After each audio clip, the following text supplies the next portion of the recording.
नमस्कार, मैं डॉक्टर सुभाष चंद्र वर्मा, प्रधान वैज्ञानिक कीट विज्ञान विभाग, डॉक्टर वाई.एस. परमार, उद्यानिकी एवं वानिकी विश्वविद्यालय नौनी, सोलन, हिमाचल प्रदेश। आप सभी का स्वागत है। मैं आज प्राकृतिक खेती में हानिकारक कीटों और रोगों का पारिस्थितिक प्रबंधन पे बात करूंगा, जिसमें प्राकृतिक खेती की आवश्यकता क्यों पड़ी। इसमें सबसे पहले रैकल कार्सन 1962 में अपनी पुस्तक साइलेंट स्प्रिंग में कीटनाशकों के कुप्रभाव का बारे में लोगों को जागृत किया था। इसके बाद और शोधकर्ताओं ने पर्यावरण के साथ साथ जीवित जीवों पर कीटनाशकों का दुष्प्रभाव की सूचना दी, जिसके परिणाम स्वरूप फसलों को उगाने के लिए पर्यावरण के अनुकूल दृष्टिकोण पर अनुसंधान ने गति पकड़ी और इसने पारिस्थितिक कीट प्रबंधन दृष्टिकोण बनाने का मार्ग प्रशस्त किया।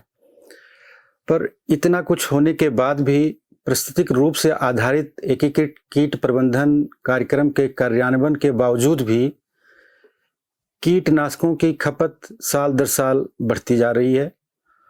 और अगर अभी हम देखें तो वर्ष 2021 के दौरान लगभग 62,192 मीट्रिक टन के स्तर पर की दवाइयों का प्रयोग बढ़ चुका है। इससे ये लगता है कि हमें प्राकृतिक खेती को कैसे बढ़ावा दिया जाए। तो प्राकृतिक खेती को करने के लिए सबसे पहले इसकी परिभाषा क्या होनी चाहिए, उसके बारे में बात करूँगा। तो इसकी परिभाषा नीति आयोग के अनुसार प्राकृतिक खेती को रसायन मुक्त और पशुधन आधारित खेती के रूप में परिभाषित किया है। यह परिभाषा प्रचलित प्रथाओं पर आधारित है और कृषि पारिस्थितिकी पर अच्छी तरह से आधारित ये एक विविध कृषि प्रणाली है जो फसलों, पेड़ों और पशुओं को एकीकृत करती है, जिससे क्रियात्मक जैव विविधता का इष्टतम उपयोग होता है। अब जब बात करते हैं इसमें, तो पारिस्थितिक प्रबंधन है क्या।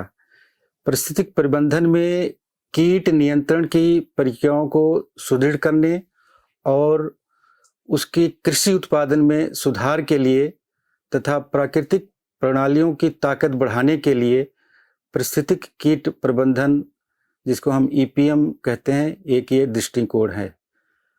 प्राकृतिक खेती एक ऐसी प्रणाली है जो कृषि पारिस्थितिकी तंत्र को कम से कम व्यवधान के साथ एक स्वस्थ फसल के विकास में मदद करती है, जिससे मेजबान पौधों के प्रतिरोध को बढ़ावा मिलता है और प्रकृति में उपयोगी कीटों की संख्या में वृद्धि होती है और रासायनिक कीटनाशकों से मुक्ति होती है। यानी कि पारिस्थितिक कीट प्रबंधन को हमने इस तरीके से मैनेज करना है, प्रबंध करना है कि जिससे हमें जो पारिस्थितिकी है, वो इकोसिस्टम है, वो डिस्टर्ब ना हो ज़्यादा और उसमें कीड़ों की संख्या, जो यूजफुल कीड़े हैं, उनकी संख्या बढ़े और पौधों में कीड़ों के प्रति सहन करने की उसमें शक्ति आए और रासायनिक कीटनाशकों की से मुक्ति मिले। और जो है ये एक प्रबंधन है। इसके बाद EPM वास्तव में क्या है, इसका EPM का समग्र जो लक्ष्य है हमारा, और इसमें प्रोडक्टिविटी तो बढ़े ही, साथ साथ में परिस्थिति की स्थिरता भी रहे, स्टेबिलिटी भी रहे, ये हमने इसमें देखना है।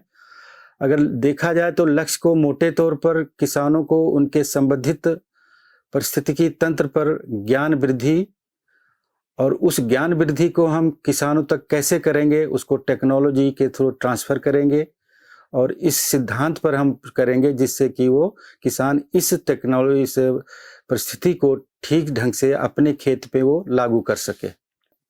कृषि पारिस्थितिकी एक समग्र और एकीकृत दृष्टिकोण है, मतलब ये एक होलिस्टिक अप्रोच है और इसमें एक इंटीग्रेटेड कंपोनेंट्स को लगाते हैं जो कि सस्टेनेबल हो। फूड सिस्टम को ऐसे डिजाइन करना है, ऐसे प्रबंध करना है कि इस परिस्थिति को हम सामाजिक रूप से लोगों तक कैसे पहुंचाकर उसको लागू करें। ये सामाजिक रूप से समाधान खाद्य प्रणाली की आवश्यकता को संबोधित करता है, करते हुए जैसे कि पौधों, जानवरों, मनुष्यों और पर्यावरण के बीच आपस में एक परस्पर अनुकूल संबंध बने, जिसके भीतर हम या फार्मर या किसान या कोई भी उसको ये चुनाव कर सकते हैं कि वो अपने परिस्थिति में कौन सी फसल उगाएं और वहाँ पे क्या चीज़ पैदा कर सकते हैं और वो क्या चीज़ अपने लिए उपयोग करना चाहते हैं, और वो परिस्थिति के समग्र विकास के साथ ही होगा।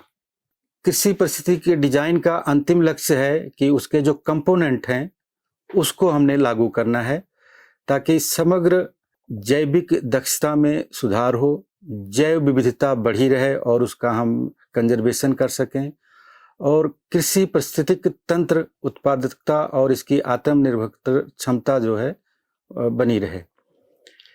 इसका एक मुख्य लक्ष्य है कि कृषि परिस्थिति को ऐसे डिजाइन करना है जो प्राकृतिक सिस्टम के साथ बिल्कुल साथ साथ चले, उसमें कोई छेड़छाड़ प्रकृति में नहीं होनी चाहिए इसका वो, और ये समान रूप से उस प्रकृति का बिल्कुल नकल होनी चाहिए। इसमें वनस्पतिक आवरण और मिट्टी को कैसे बचाएं, जन संरक्षण का कैसे उपयोग कर सकते हैं, कम जुताई करके और फसलों की प्रोटेक्शन हो, सुरक्षा दें, और भी कई यूजफुल तरीके हम इसमें अपना करके इसको हम पूरा कर सकते हैं। अब प्राकृतिक खेती अगर हम करते हैं तो उसमें हमारी मिट्टी स्वस्थ रहेगी, हेल्दी सॉइल रहेगी, फसल जो उसमें लगेगी वो भी स्वस्थ रहेगी, उससे हमें स्वस्थ भोजन मिलेगा, और इसमें हमारा जो परिवार है वो जो उस भोजन को खाएंगे उसका सेहत भी अच्छी रहेगी और परिवार भी खुशहाल रहेगा। इस प्राकृतिक खेती को जो है सुभाष पालेकर ने सबसे पहले यहाँ पे लागू किया था, और उन्होंने इस प्राकृतिक खेती में 4 स्तंभ बताए। उस 4 स्तंभों में सबसे पहले बीजामृत है, घन जीवामृत है, जीवामृत, आच्छादन और वापसा। इन 4 स्तंभों का अगर हम उपयोग करते हैं, ठीक ढंग से लागू करते हैं अपने कृषि प्रणाली में, तो हम प्राकृतिक खेती को एक अच्छे ढंग से कर सकते हैं। सबसे पहले बात करते हैं कि बीजामृत। तो बीजामृत देसी गाय के गोबर और उसके गौमूत्र, चूना और जंगल की मिट्टी का एक मिश्रण होता है। इसका उपयोग हम बीज को संशोधित करने के लिए करते हैं। तो बीज को अंकुरों या किसी रोपण सामग्री है, नर्सरी प्लांट्स है उसको भी ट्रीट करते हैं। इसके ट्रीट करने से, बीजामृत का उपयोग करने से जो जड़ों में बीमारियां लगती हैं या मिट्टी में जो रोग हैं उससे पौधों को ये बचाता है, और पौधों में एक आमतौर पर पौधों को प्रभावित करने वाले जो बीमारियां हैं उनको रोकता है। जीवामृत ये एक फर्मेंटेड दर्भ है, ये पोषक तत्व प्रदान करता है, लेकिन सबसे महत्वपूर्ण बात यह है कि एक उत्प्रेरक एजेंट के रूप में कार्य करता है, जो मिट्टी में सूक्ष्म जीवों की गतिविधि को बढ़ा देता है। साथ ही साथ जो मिट्टी में केचुए होते हैं, अर्थवर्म्स हैं, उनकी संख्या को भी बढ़ाता है। ये एक आच्छादन है, जो 4 पिलर्स में एक आच्छादन है, एक बहुत महत्वपूर्ण अंग है इसका। तो आच्छादन 3 प्रकार से है कि एक मृदा मल्च, सॉइल का आच्छादन है, तो यह खेती के दौरान ऊपरी मिट्टी की रक्षा करता है। तो हमें इसके लिए जुताई करके इसे नष्ट नहीं करना चाहिए, और ये मिट्टी में वातन और जल प्रतिधारण को बढ़ावा देता है, इसलिए हमें गहरी जुताई भी बहुत ज़्यादा नहीं करनी चाहिए। स्ट्रा मल्च है। स्ट्रा मल्च आमतौर पर पिछली फसलों के सूखे बायोमास कचरे को संदर्भित करती है, और किसी भी प्रकार की सूखी कार्बनिक सामग्री मिट्टी की बायोटा की गतिविधि को माध्यम से विघटित और धारण बनाती है, और इससे सूक्ष्म जीवों की संख्या भी बढ़ जाती है और वो एक्टिव हो जाते हैं। लाइव मल्च है। लाइव मल्च मिट्टी और फसल को सभी आवश्यक तत्वों की आपूर्ति करने के लिए एक ही क्षेत्र में उगाई जाने वाली एक बीजपत्री और द्विबीजपत्री की कई फसलों के पैटर्न विकसित करना है। मतलब हमने जब अगर नेचुरल फार्मिंग करनी है, प्राकृतिक खेती करनी है, तो हमने ऐसे फसल की डिजाइन करना है कि उसमें द्विबीजपत्री, डाइकोट्स और मोनोकोट दोनों फसलों का उपयोग करना है। द्विबीजपत्री समूह जैसे दाल वाली फसलें हैं, उससे हमें नाइट्रोजन का स्थिरीकरण करने वाले पौधे हैं। मोनोकोट्स हैं, इससे हमें पोटास और फास्फोरस और सल्फर जैसे अन्य तत्वों की आपूर्ति हो जाती है। वापसा अब वापसा वो स्थिति है जिसमें हवा और पानी के दोनों के जो अणु हैं वो आपस में 50-50% मिट्टी में मौजूद होते हैं। और इस प्रकार से जब हम सिंचाई करते हैं तो केवल वैकल्पिक खांचों में ही सिंचाई करने की आवश्यकता पड़ती है और फसलों की नमी की आवश्यकता को पूरा किया जा सकता है। जबकि और प्राकृतिक खेती में सिंचाई की आवश्यकता में उल्लेखनीय गिरावट आ गई है, क्योंकि अगर हम वैसे सिंचाई करते हैं, फ्लड इरिगेशन करते हैं, इसका मतलब ये है हम पानी उसमें फसल को बहुत ज़्यादा देते हैं। परंतु अगर हम वापसा के तरीके से करते हैं और वापसा बना के करते हैं तो पानी उतना ही देना चाहिए जितने की पौधों की आवश्यकता होती है, क्योंकि कुछ नमी इसमें पहले से ही प्रेजेंट होते हैं। तो इस वापसा को अपनाने से हमें सिंचाई की आवश्यकता बहुत कम हो जाती है। बीज, अगर प्राकृतिक खेती हम कर रहे हैं तो उसमें स्वस्थ पारंपरिक बीज या रोपण सामग्री का उपयोग कृषि प्रणाली का आधार है, क्योंकि वो कई जैविक और अजैविक तनाव के खिलाफ क्षेत्र प्रतिरोध करते हैं। पारंपरिक बीज जहाँ पे उपलब्ध नहीं है तो हम उपलब्ध बीजों का चयन करें और स्वस्थ हों और कीटों और बीमारियों से मुक्त हों। फसलों में से पौधों का चयन करें और उन्हें अगले सीजन की फसलों के लिए अपने बीज ही बनाए रखने के लिए चिन्हित करें। बुआई या रोपण से पहले बीज या रोपण सामग्री को बीजामृत से उपचारित करें। तो प्राकृतिक खेती में हम इस चीज़ को बहुत महत्व देते हैं कि स्वस्थ बीज तो हम ले ही लें और उस बीज को हम बीजामृत से संशोधित करके लगाएं। साथ ही हम ये करते हैं कि अगले साल के लिए जो उस फसल में अच्छे किस्म के जो ठीक पौधे हैं, अच्छे लगते हैं, उनकी मार्किंग कर लें और उसके बाद हम उस पौधों की सिलेक्शन से उन्हीं का बीज हम अगले साल अपनी फसल के लिए रखें। तो स्थानीय बीज का हम प्राकृतिक खेती में ज़्यादा बढ़ावा देते हैं, क्योंकि ये बीज प्राकृतिक खेती के लिए बहुत ज़्यादा अनुकूल होते हैं। फसल सुरक्षा के लिए पौधों का चयन। अब अगर हम फसल सुरक्षा के लिए पौधों से बनी दवाइयों का अपनी फसलों पर छिड़काव करते हैं तो पौधों को सिलेक्शन हमने कैसे चयन करना कि कौन सा पौधा हम दवाई के लिए उपयोग कर सकते हैं। तो सबसे पहले इसकी पहचान ये है कि आपके खेत या गांव के आसपास कोई भी पौधा है जिसे देसी गाय द्वारा नहीं खाया जाता है या उस पे गाय या कोई अन्य जानवर उस पौधे को नहीं खाते हैं, तो हम उसका उपयोग कर सकते हैं। इससे इन पौधों से हम विभिन्न प्रकार की दवाइयाँ बनाते हैं और उन दवाइयों में जैसे ब्रह्मास्त्र है, अग्निअस्त्र है और 10 पर्णी अर्क है, साथ ही खट्टी लस्सी और सोथास्त्र या जंगल की कंडी, इनका प्रयोग करके हम बीमारियों को भी रोक सकते हैं। जीवामृत, कवक और जीवाणु पौधों की बीमारियों को रोकने में भी मदद करते हैं। प्राकृतिक खेती के माध्यम से रासायनिक उर्वरकों का बहिष्कार कुछ कीटों के विकास के लिए प्रतिकूल परिस्थितियां एन उर्वरक को कम करने में पैदा कर सकते हैं।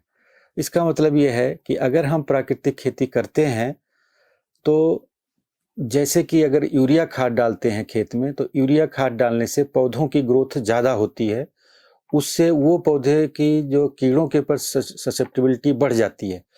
परंतु अगर हम प्राकृतिक खेती करते हैं और ये सब चीज़ें जो 4 पिलर्स की बात की है ऐसा करते हैं तो पौधे में सहनशीलता इनके बीमारियों के प्रति और कीड़ों के प्रति बढ़ जाती है और वो पौधों को स्ट्रॉन्गनेस आती है और वो इनसे कीड़ों और बीमारियों से बचे रहते हैं। विभिन्न प्रकार के अस्त्र स्थानीय रूप से जो उपलब्ध हैं पौधों द्वारा बनाए जाते हैं, उसमें से कुछ का एक एग्जाम्पल के तौर पर मैं बताऊंगा, जैसे कि नीम है या दरेक है या पोंगामिया है, एकोरस है, बसूटी है या बन्ना है या अमरूद। लगभग ये सारे पौधे हमारे देश के सभी भागों में उपलब्ध होते हैं। कोई ना कोई पौधा कहीं ना कहीं सभी जगह पे उपलब्ध है। तो अगर कहीं और किसी को अगर मुश्किल होती है तो वो इन पौधों को छांट करके इनकी पत्तियां या इनकी कई जगह 10 पर्णी अर्क बनाना है तो उनकी टहनियाँ, ये सब लेके हम विभिन्न प्रकार के अस्त्र जो है बना करके और हम अपने पौधों पर छिड़काव कर सकते हैं। फिर प्राकृतिक खेती में एक बात आती है फसल विविधता की। तो फसल विविधता इस प्राकृतिक खेती का एक बहुत बड़ा महत्वपूर्ण अंग है और इसको खेती करने के लिए हम फसल विविधता की एक सिफारिश करते हैं कि इस प्रकार के विभिन्न एक ही फसल आपको कंटिन्यूअस लगातार एक ही फसल नहीं उगानी है, उसमें विभिन्न प्रकार की फसलें उगानी है। आम तौर पर हम जो फसलें होंगी वो गैर संबंधित परिवार से अलग अलग फैमिली की होनी चाहिए, जिससे कि वो कीटों और रोगों की क्षति वाले फसलों को उगाना बंद कर देते हैं। जैसे ये फसलें गैर वरीयता के कारण इसमें मतलब कीट और बीमारियां कम लगती हैं, सभी अलग अलग फैमिली की है तो सबकी कीट और अलग अलग हैं, तो ये क्या करती हैं कि गैर वरीयता के कारण एक फसल से दूसरी फसल में कीटों से मुक्ति आवागमन में मिल जाती है और प्राकृतिक अवरोध पैदा कर देती हैं, आपस में एक दूसरे के लिए वो बैरियर हो जाते हैं, तो इसलिए वो कीड़े हर मेन फसल पे नहीं पहुंच पाती हैं। जैसे इसके एक बहुत बड़ा उदाहरण है गेंदा जैसी फसल है, जो कि एक टाइप क्रॉप के भी यूज होती है, तो जो कीड़ों को अपनी तरफ आकर्षित करती है। उस गेंदा के साथ एक ब्रासिका क्रॉप है, जैसे कि मान लो अगर गोभी आप साथ में लगाई हैं और उसमें ब्रासिका की फसल उसके चारों तरफ लगाते हैं, तो उसमें वो जो बीमारी वो कीड़े हैं वो ब्रासिका पे आ जाएंगे, आपके मुख्य फसल पे नहीं जाएंगे। साथ ही प्राकृतिक शत्रुएं जैसे नेचुरल एनिमीज की बात करते हैं या पोलिनेटर्स की बात करते हैं, तो उसमें पोलिनेटर्स और नेचुरल एनिमी की संख्या भी बढ़ जाती है, क्योंकि हमने उसमें फसल विविधता दे रखी है, अलग अलग किस्म के कीड़े उसमें आएंगे, उसमें पोलिनेटर्स भी होंगे, नेचुरल एनिमीज भी होंगे और अन्य किस्म के कीड़े होंगे जो उस फसल के लिए महत्वपूर्ण है। अब बात आती है सहयोगी फसल, कंपेनियन क्रॉप्स। तो सहयोगी फसल है कि मुख्य फसल के साथ उगाई जाने वाली सहयोगी फसलें जो गैर पोषक फसलें हैं और जो रसायन का उत्सर्जन करते हैं, जो कीटों पर प्रतिकूल प्रभाव डालती हैं और कुछ हद तक मुख्य फसल को सुरक्षा प्रदान करती हैं, वो सहयोगी फसलें होती हैं। ये फसलें जैविक रसायनों के उत्सर्जन के कारण जैव नियंत्रण एजेंटों को आकर्षित करती हैं और कीटों को दूर भगाती हैं। जो हानिकारक कीट हैं, जो हमारे नेचुरल एनिमीज हैं, उनको तो अपनी तरफ अट्रैक्ट कर लेंगी, पर जो हानिकारक कीट हैं उनको वो अपनी तरफ से दूर से भगाएंगी। तो मिश्रित फसल कीटों की गतिविधियों को प्रतिबंधित या बाधित करती हैं, जिससे अति संवेदनशील पौधों को नुकसान कम से कम होता है। तो नेचुरल फार्मिंग या प्राकृतिक खेती की जब हम बात करते हैं तो उसमें सहयोगी फसलों का बहुत इम्पोर्टेंट है, बहुत महत्वपूर्ण है सहयोगी फसलें, और हम इसमें ये सिफारिश करते हैं कि एक ही क्रॉप पर एक ही फसल नहीं लगानी चाहिए, उसके साथ सहयोगी फसलें जरूर लगाएं। अब हमने अभी उदाहरण बताया कि ये दूसरे कीड़ों को, जो हानिकारक कीड़े हैं, उनको वहाँ से नहीं आने देती हैं और जो यूजफुल इंसेक्ट हैं उनको अपनी फसल में आने देती हैं। अब जो विभिन्न प्रकार के अस्त्र की बात करते हैं, तो अस्त्र जो है, जैसे सबसे पहले है अग्नि अस्त्र। अग्नि अस्त्र में हम नीम, देसी गाय का गोबर, मिर्च, लहसुन, तंबाकू के पत्ते और देसी गाय का गोमूत्र, अलग अलग मात्रा है, इनका उपयोग करके हम अग्नि अस्त्र बनाते हैं।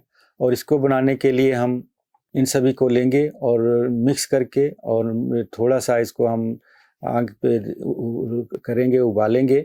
उबाल आने के बाद 48 घंटे तक हम इसको रखेंगे, ठंडा होने देंगे, और फिर दिन में 3 बार इसको लकड़ी की सहायता से इसको हम घुमाएंगे घड़ी की सुई के अनुसार, और फिर इसको हम छान करके इसको 3 लीटर, इसको 3% के हिसाब से हम इसको छिड़काव कर सकते हैं।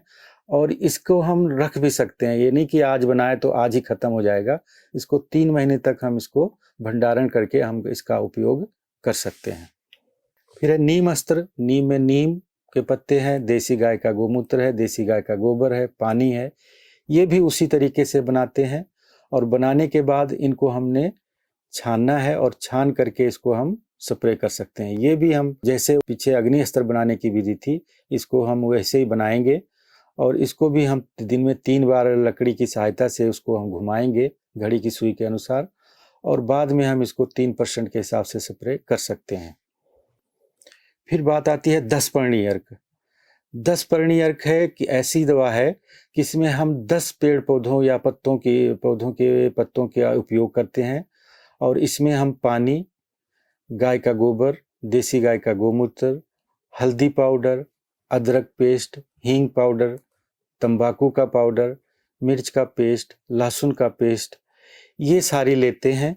इसके साथ साथ हम नीम की छोटी छोटी पत्तियां या शाखाएं, या अगर नीम नहीं है तो किसी, जैसे मान लो आप निचले इलाकों में जाते हैं या कहीं और जाते हैं, नीम नहीं मिलती तो दरेक का यूज़ कर सकते हैं, पुंगामिया का यूज़ कर सकते हैं, यूकलिप्टस के पत्ते ले सकते हैं, बेल के पत्ते ले लें, आम के ले लें, तुलसी है, हल्दी के हैं, अदरक, ये सब, और बशुट्टी है, या आपको जंगली गेंदा मिलता है, इन सब को लेकर के लेना है। और इसको बनाने की विधि है कि इन सबको घोल उसी तरह कैसे बनाना जैसे हमने पहले बताया, और इसको हमने 40 दिन तक के लिए आपको अपने उस कंटेनर में, एक डब्बे में रख देना है।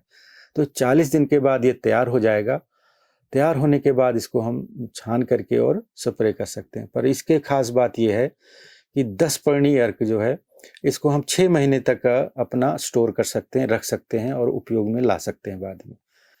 10 पर्णी अर्क एक ऐसी दवा है कि ये एक बहुत कारगर दवा है और कीड़ों के प्रति नुकसान को बचाने के लिए एक बहुत कारगर दवा है। इसको उपयोग करता रहना चाहिए। मैं एक बात इसमें ये बताना चाहता हूँ कि ये सब अगर आपने पौधे लगाए हैं और इनसे आप दवाई बनाते हैं, तो जो हमें अच्छा रिजल्ट मिला है वो मिला है कि अगर हम इस पौधों को बीकी इन सभी दवाइयों का अल्टरनेट, एक हफ्ते में एक एक दवा करें जो है रोटेशन में, और इसको हफ्ते के इंटरवल पे करना है। जैसे पहले करते थे, हमने जब किया कि 15 दिन का टाइम लिया तो उसमें हमें कीड़ों के प्रति उतनी कंट्रोल नहीं मिला। पर जब अगर हम इसको हफ्ते हफ्ते के बाद किया तो इससे हमें कीड़ों को हम कंट्रोल कर सके। इसलिए, और एक बात ध्यान में और देने वाली है कि इसको स्प्रे करने से पहले, अगर मान लो आपने आज स्प्रे किया और बारिश हो जाती है तो उसके बाद आपको इसका स्प्रे दोबारा करना पड़ेगा, क्योंकि अल्टीमेटली अगर बारिश हो जाती है और स्प्रे करते हैं तो ये पौधे, ये सारी दवाई धुल जाती है वहाँ से, तो उस पर दोबारा कीड़े आ जाते हैं, तो आपको इसको रिपीट करना पड़ेगा। ये इसका एक खास बात है और ये बहुत ध्यान देने वाली बात है। और एक बात ये है कि आपने वीकली इंटरवल पे करना है, और वीकली इंटरवल पे करने के बाद आप इसको रोटेशन में करना, कि मान लो इस बार आपने पहले अग्नि अस्त्र किया तो आप उसको ब्रह्म अस्त्र करें, या फिर आप उसमें 10 पर्णी अर्क का दवाई करें। अब बात आई थी उसमें जो चौथा पिल, इसमें वापसा की बात थी, तो प्राकृतिक खेती का वापसा सिद्धांत मिट्टी के ह्यूमस के निर्माण में मदद करता है और मिट्टी के बातन को बढ़ाता है, और पौध की जड़ें के क्षेत्र में जो राइजोस्फीयर है उसके चारों ओर समान अनुपात में हवा और मिट्टी की नमी बनाए रखता है, जो कि सिंचित और उच्च वर्षा की स्थिति में अतिरिक्त पानी, क्योंकि अगर वापसा नहीं क्रिएट करते हैं, वैसे देते हैं, अगर वहाँ पानी खड़ा हो जाता है तो पानी खड़ा होने से जो है हमारी जड़ें सड़ने लगती हैं। जबकि अगर वापसा बना है, वापसा विधि से आपने दिया है, तो जड़ जनित रोगों से हमें ये बचाती हैं। तो प्राकृतिक खेती में वापसा का कैसे निर्माण करना है, वो इस तरीके से आप एक चैनल बनाएंगे। चैनल में जो मान लो एक फसल लगाई है तो उसकी फसल के एक ज्योमेट्री में, एक ज्यामिति में लगाएंगे, एक डिजाइन बनाएंगे। उस डिजाइन के तरफ दोनों तरफ हम एक नाली बनाएंगे, और कम से कम वो 1 फीट गहरी नाली होनी चाहिए, 1 से 1.5 फीट, और उसमें हम नाली के थ्रू पानी देंगे, और उसमें जो है हम घास का मल्च डाल देंगे। तो पानी जो है आपस में जो दोनों तरफ, उस जिसमें फसल लगाई है उसके दोनों तरफ नाली बनी है, तो पौधे में जो पानी उस नाली से मिलेगा, उस नाली से जाएंगे पौधे। इसका मतलब हम पौधों को डायरेक्ट पानी नहीं दे रहे हैं, जो पौधे में पानी जो रहा है वो साइडों से जो जा रहे हैं, और पौधे की जो जड़ें हैं वो पानी की आवश्यकता के लिए जो जाएंगी तो जड़ों की भी बढ़वार होगी। इसमें एक ये फायदा है। ये जैसे कि हम बुआई के बाद कैसे हम मल्च का उपयोग कर सकते हैं और उसमें वापसा क्रिएट करते हैं। अब बात आई कि जैसे कि मान लो हम फसल ज्यामिति की बात कर रहे थे, तो हमारे प्रयोग में ये मिला है कि टमाटर, फ्रेंच बीन और बैंगन, इन 3 फसलों का हमने एक साथ में उपयोग किया है। और इसमें ये देखा गया है कि 1.20 मीटर का हमने इसमें एक स्ट्रिप रखी है जो फसल में, इसमें हमने टमाटर, फ्रेंच बीन और बैंगन लगाया। टमाटर और फ्रेंच बीन दोनों साइडों में, और बीच में टमाटर और बैंगन साइड्स में, और बीच में फ्रांस बीन की फसल लगाई। इससे फ्रांस बीन द्विदलीय फसल है जो कि एटमॉस्फेरिक वातावरण से जो है नाइट्रोजन लेकर के वो अपने उसमें जो मिट्टी में फिक्स करती है। और पानी हमने वापसा से दिया, नाली से दिया। तो इसमें ये देखा कि जो कीड़े हैं, इसमें हानिकारक कीड़े हैं, जैसे ग्रीन हाउस व्हाइट फ्लाई की बात करते हैं, और इसी को हमने कंपेयर किया सोल क्रॉप के साथ, जिसमें हमने टमाटर एक सोल क्रॉप लगाई। तो इसमें ये देखा गया कि SPNM में, नेचुरल फार्मिंग में और जो केमिकल फार्मिंग में है, कीड़े की संख्या ग्रीन हाउस फ्लाई की तो ज़्यादा थी, पर वो संख्या जो है इकोनॉमिक थ्रेशोल्ड लेवल से वो नीचे थी, जो उसको इकोनॉमिक डैमेज नहीं करती थी, वो कम थी इसके स्प्रे करने से। ऐसे ही इसमें हमने फली छेदक कीट जो कि हेलिकोबर्पा आर्मीजेरा है, उसके लार्वा पर्च पौधे रिकॉर्ड किए। तो उसमें लार्वा की भी संख्या हमें CF से तो ज़्यादा मिली, पर वैसे जो है वो बहुत कम संख्या थी, जो कि उतना नुकसान पौधे को हमारे नहीं कर सकती थी।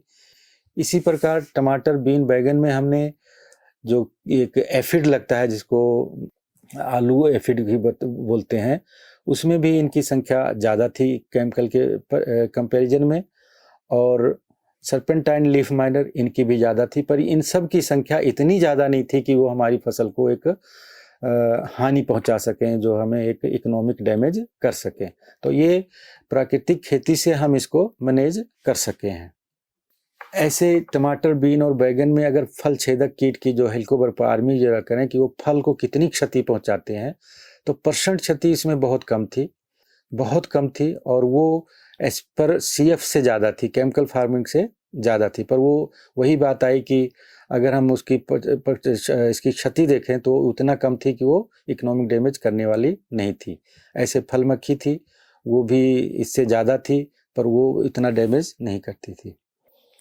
ऐसे हमारी एक अन्य फसल प्रणाली ली है हमने, उसमें हमने खीरा, बीन और भिंडी, ये 3 फसलों का हमने एक साथ में उपयोग किया है, और साथ में हमने इसमें मल्च किया है और बाप्सा क्रिएट की है। तो इसमें हमने फ्रूट फ्लाई का डैमेज देखा है। तो फ्रूट फ्लाई का डैमेज CF से तो ज़्यादा है, पर वैसे भी ये इकोनॉमिक डैमेज जितना करे उससे कम है। देखा जाए तो यील्ड में हमें उसके लगभग इसके केमिकल फार्मिंग के बराबर आई। और ये है हमारी फसल, जो ये यील्ड आती है इसमें, ये अभी हमारी तीसरे साल की यील्ड थी, जो उसके हमें बराबर लगभग बराबर मिली है। आने वाले समय में धीरे धीरे से, जैसा कि क्योंकि हमने कोई केमिकल फर्टिलाइजर सिर्फ हम नेचुरल फार्मिंग से कर रहे, तो इसकी उत्पादन क्षमता और बढ़ेगी, ऐसी हमारी उम्मीद है। ऐसे ही एक फसल चक्र हमने ये प्रणाली अपनाई कि इसमें हमने मल्टी क्रॉपिंग सिस्टम की बात की, जिसमें हमने फलदार पौधे, घास वाले पौधे और इसमें जो है सब्जियों वाले पौधे, सब्जियों में हमने शिमला मिर्च, बीन और बैगन, ये 3 कंबल, तो एक साथ में हमने इसमें 5-6 क्रॉपिंग पैटर्न लिया। तो इससे हमारी यील्ड और ज़्यादा मिली, क्योंकि अगर हम तीनों की यील्ड देखें, क्रॉप इक्विवेलेंट जब यील्ड आती है, अगर फॉडर की भी यील्ड देखें और बैगन का देखें और फ्रांस बीन का देखें, शिमला मिर्च का देखें, तो ये यील्ड केमिकल की अपेक्षा बहुत ज़्यादा आ जाती है, होती है, जो कि एक मल्टी क्रॉपिंग सिस्टम एक बहुत उपयोगी सिस्टम साबित हुआ है। कीड़ों के बारे हमने बताया कि इसमें कीड़े आते तो हैं, पर वो उससे थोड़ा सा ज़्यादा हैं और नहीं। ऐसे ही हमें गोभी, पालक और धनिया, गोभी, मेथी और धनिया, इनका कंपैरिजन किया जो है सोल क्रॉप के जो है इसका कैबेज के साथ, गोभी के साथ। तो इसमें जो एफिड है, एक कैबेज एफिड एक कीड़ा आता है, ये इसका बहुत ज़्यादा होता है, परंतु इसको अगर हम, जैसे ही हमने गोभी की फसल लगा दी है और ये 20-22 दिन की जैसे फसल हो जाती है, उसके बाद हमने वीकली इंटरवल पर अगर हम इसके अग्नि अस्त्र, ब्रह्मास्त्र और 10 पर्णियर्क, इनकी छिड़काव अगर वीकली इंटरवल पर करते रहते हैं, तो इससे हमें बहुत ज़्यादा बचाव मिल जाता है और इससे नुकसान नहीं होती। परंतु इस बार हमने, पिछले साल नहीं थी, पर इस बार हमें पत्ता गोभी में एक हेड बोरर का एक कीड़ा आया, उससे हमें बहुत ज़्यादा नुकसान नहीं हुआ, पर फिर भी अगर देखें प्रति हेड्स की अगर बात करें तो 5-6% तक उसमें हेड बोरर का कीड़ा नुकसान कर रहा था, ये देखा गया इसमें। ऐसे मटर की बात करें तो मटर भी हम एक कॉम्बिनेशन में लगाते हैं, जिसमें मटर, पालक, धनिया, मटर, मेथी, धनिया, इसका हम उपयोग कर सकते हैं, लगा सकते हैं प्राकृतिक खेती में। और लगाने की विधि बिल्कुल वही है कि उसमें 1.2 मीटर की हमारी स्ट्रिप होगी, जिसमें हम ये लगाएंगे, दोनों तरफ हम नाली बनाएंगे, उसमें हम बाप्सा क्रिएट करेंगे और वीकली इंटरवल पर हम स्प्रे करेंगे। तो जो मटर में जो हमारे यहाँ पे जो कीड़ा आता है, वो मटर का लीफ माइनर है, तो लीफ माइनर की संख्या भी बहुत कम हो जाती है। वो जितना कम हो जाती है कि वो इकोनॉमिक डैमेज नहीं कर पाती है। तो ये, और जबकि केमिकल में है, केमिकल में भी कम होती है, आता है कीड़ा, बिल्कुल वो नहीं, पर वो उसमें तो बहुत कम आता है केमिकल में, पर इसमें तो आता है, पर वो इकोनॉमिक डैमेज नहीं करते हैं कीड़े। प्राकृतिक खेती प्रणाली में मुख्य फसलों के रूप में पत्ता गोभी का हमने चयन किया। उसमें एक डिजाइन हमने ऐसा लगाया था कि पत्ता गोभी एक फसल थी, उसमें अंतर फसल हमने चना लिया, मूली लिया और सरसों को लिया, जो एक ट्रैप क्रॉप थी। जबकि सीएफ क्रॉप जो है केमिकल फार्मिंग सिस्टम में सिर्फ गोभी एकमात्र क्रॉप थी। तो इसमें हम जब कीटों की विविधता देखी तो हमें कीटों की जो विविधता थी वो ऐसा हुआ कि सीएफ की तुलना में अगर कहते तो प्राकृतिक खेतों में हमें कीड़े जो है लेट आए हैं, जबकि केमिकल फार्मिंग में कीड़े पहले आ गए हैं। इसमें कीड़े 1-2 सप्ताह देरी से आए हैं कीड़े। तो एक तो इसमें ये फायदा कि कीड़े जल्दी नहीं आते, अगर हम इसमें सारी ये चीज़ें स्प्रे करते हैं, बीच में हम इसका जीवामृत भी करते हैं, तो कीड़े जो है हमारी फसल पे, प्राकृतिक फसल पे देरी से आते हैं। प्राकृतिक कृषि प्रणाली के तहत हमने एक गोभी का मुख्य फसल लिया, उसमें धनिया लगाया और मेथी लगाया और सरसों ट्रैप क्रॉप में लगाया। और उसमें ये देखा गया कि प्राकृतिक खेती में और उसमें केमिकल फार्मिंग में 7 प्रकार की प्रजातियां हमें पाई गई हैं कीड़ों की, जो उसको हानि पहुंचाते थे। परंतु प्राकृतिक खेती में हमें नेचुरल एनिमीज की संख्या ज़्यादा मिली है in comparison to chemical farming. ये एक फायदे वाली बात है। इसीलिए जो है प्राकृतिक खेती में जब हम बात करते हैं कीड़ों की संख्या तो ज़्यादा आती है, पर साथ ही हमें नेचुरल एनिमीज मिलते हैं, ज़्यादा मिलते हैं, जो कि उसको इकोनॉमिक डैमेज नहीं करने देते। ये एक बहुत महत्वपूर्ण बात है इसमें। इसी प्रकार से जो प्राकृतिक खेती में ये देखा गया है कि 3 तरीके से हमने कंपेयर किया है इसको, नेचुरल फार्मिंग में, सुभाष पालेकर नेचुरल फार्मिंग में, और जैविक खेती में, और परंपरागत कृषि प्रणाली जैसे कल केमिकल या कन्वेंशनल मेथड कर लो, उस तरीके से किया हमने। तो इन तीनों की उसमें अगर कंपेयर किया गया है तो भी हमें ये मिला है कि जो एक नया इन्वेजिव पेस्ट था टूटा अब्सोल्यूटा, टमाटर का लीफ माइनर, ये 4 सप्ताह बाद मिला हमें इसमें नेचुरल फार्मिंग में। तो ये एक बहुत पॉजिटिव बात आई कि अगर हम ये सारे प्रणाली को और सारी दवाइयों को ठीक ढंग से उपयोग करते हैं तो हमें कीड़े जो है इसमें फसल पे बड़ी लेट आते हैं, जबकि ऑर्गेनिक में और केमिकल फार्मिंग में ये कीड़े बहुत जल्दी आ जाते हैं, जो कि एक बहुत ये उसमें आपको दवाइयों का छिड़काव ज़्यादा करना पड़ेगा, जबकि नेचुरल फार्मिंग में लेट आ रहे तो आपको इसके छिड़काव बहुत कम करनी पड़ेगी। अब बात आती है बीमारियों का प्रबंधन। अभी तक हमने बात की कैसे कीड़ों का प्रबंधन करें, फिर बात आती है कि बीमारियों का प्रबंधन कैसे करना। तो इसके लिए भी वही है कि स्वस्थ बीज का चयन करना चाहिए, रोग प्रतिरोधी किस्मों का चयन होना चाहिए, बीजामृत से बीज उपचार करें और बुआई बिल्कुल समय पे करें। बॉर्डर फसलों और अंतर फसलों के साथ साथ फसल विविधता भी मिलाएं, मल्च का करें, छाछ और या खट्टी लस्सी या सोंठा अस्तर और घन जीवामृत का छिड़काव करें। तो इससे जो है मिट्टी में उपयोगी जीवाणुओं की संख्या जो है, जो उपयोगी हैं, मतलब यूजफुल माइक्रो ऑर्गेनिजम्स हैं, उनकी संख्या बढ़ती है। तो खट्टी लस्सी में है कि 3 से 5 दिन पुरानी हमने छाछ लेनी है, उसको 3 लीटर पानी में हमने उसको घोल बनाना है और घोल बना के 3 लीटर पानी में मिला करके उसको फिर घोल बना के और 100 लीटर पानी में मिला करके हम उसको स्प्रे करेंगे खट्टी लस्सी का। तो इससे बहुत सारी जो बीमारियां हैं वो नष्ट हो जाती हैं। इसी प्रकार से एक पौध लेप की बात आती है कि अगर हम पौध लेप बनाते हैं, जैसे मान लो फलदार पौधे लगाए हैं, तो हमारे पास इसमें हम फलदार पौधों में एप्पल में बात किया है, तो पौध लेप बनाने की बात की है। तो उसमें हम गोमूत्र लेते हैं, ताज़ा गाय का गोबर है, एक बिच्छू बुट्टी आती है, उसकी चटनी बनाना, हल्दी पाउडर, हींग और अलसी का तेल, ये सब बना करके हमने एक लेप बना देना है। और उस लेप को हम पौधे के तने पे, जहाँ भी हम अगर ट्रेनिंग प्रूनिंग होती है पौधों में, इस लेप को हम वहाँ काट छांट के बाद वहाँ पे जहाँ जहाँ कटिंग करते हैं वहाँ पे हम इस लेप को लगा देते हैं। या जहाँ पे हमें बीमारियाँ होती हैं और उसके तने पे अगर कहीं बीमारी है तो वहाँ पे हमने लेप करना है, उस लेप से लेकर लगा के वो हमें पौधों से बीमारियों से वो बचाएगा।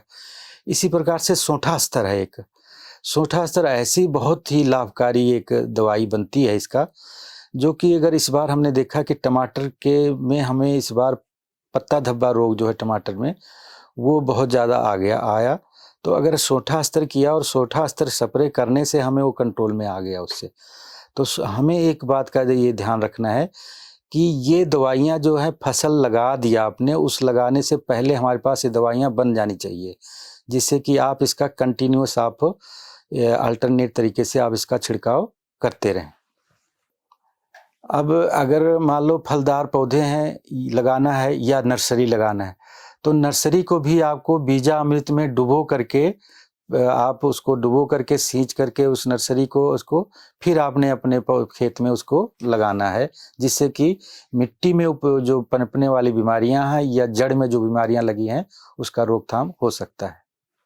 फिर इसी तरीके से एक देखा गया कि पत्ता गोभी में विभिन्न प्रकार के जो बीमारियां लगती हैं, जैसे बैक्टीरियल है और दूसरा बिल्ट है, ये सब बीमारियां हैं।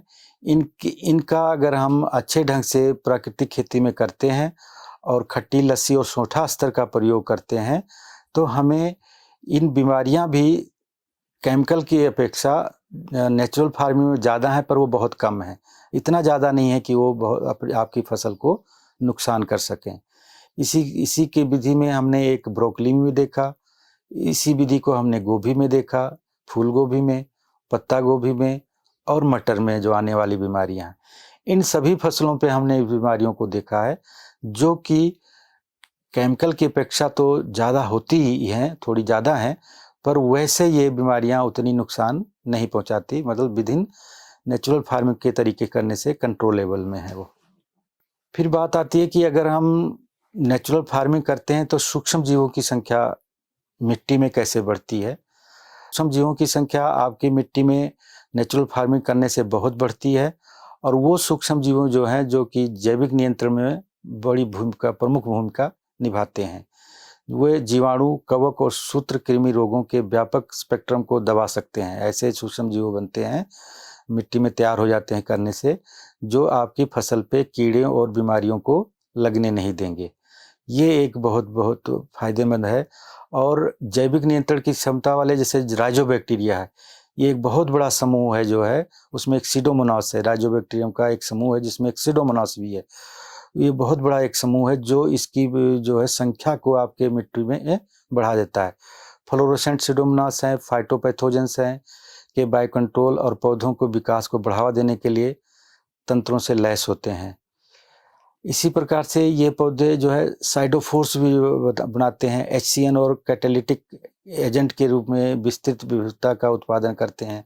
तो सूक्ष्म जीवों का एक प्राकृतिक खेती में बहुत महत्वपूर्ण अंग है जो इसको बढ़ाते हैं। और ये सूक्ष्म जीव क्या करते हैं कि जो फास्फोरस होता है मिट्टी में फिक्स होता है, उसको भी उपलब्ध करवाते हैं, पौधों को उपलब्ध करवाने में सहायता करते हैं।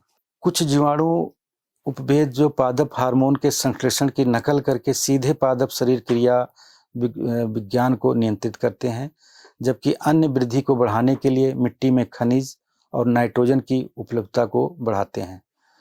कुछ राइजोबैक्टीरिया जैसे 2,3 ब्यूटानोल या एसीटोन जैसे बासफील घटकों का मिश्रण छोड़ते हैं, जो अरेबिडोसिस थैलेनिया के विकास को बढ़ावा देते हैं, ऐसा देखा गया है इसमें। अभी तक जो हम बात कर रहे थे कि सब्जियों में या मल्टी क्रॉपिंग सिस्टम में नेचुरल फार्मिंग का कैसे उपयोग हुआ और हमने पारिस्थितिक तंत्र कैसे मेंटेन किया। अब एक एक्सपेरिमेंट हमारा ये था कि हम सेब की पारिस्थितिकी में काम किया। उसमें ये देखा गया कि सेब की पैदावार तो बढ़ी, साथ में अगर हम मिट्टी में जीवाणु की संख्या की बात करें, जो यूजफुल माइक्रो ऑर्गेनिजम्स की बात करें, तो वहाँ की मिट्टी की हमने एनालिसिस किया तो हमें 30 प्रकार के अलग अलग बैक्टीरिया मिले हैं, यूजफुल बैक्टीरिया मिले, जो कि हमारे सेब के पौधों को एक मजबूती देते हैं, उसको बीमारियों से बचाते हैं और कीड़ों से बचाते हैं। उसमें से बैसिलस स्पीशीज के जो है 10 अलग अलग किस्म के हमें बैक्टीरिया मिले हैं और वो जैविक नियंत्रण में योगदान करते हैं। ऐसी हमारी फसल थी। इसी प्रकार विभिन्न फसल प्रणाली AMF बीजाणु गिनती मिट्टी का 50 ग्राम लिया, जैसे अर्बस्कुलर माइक्रोफंजाई है।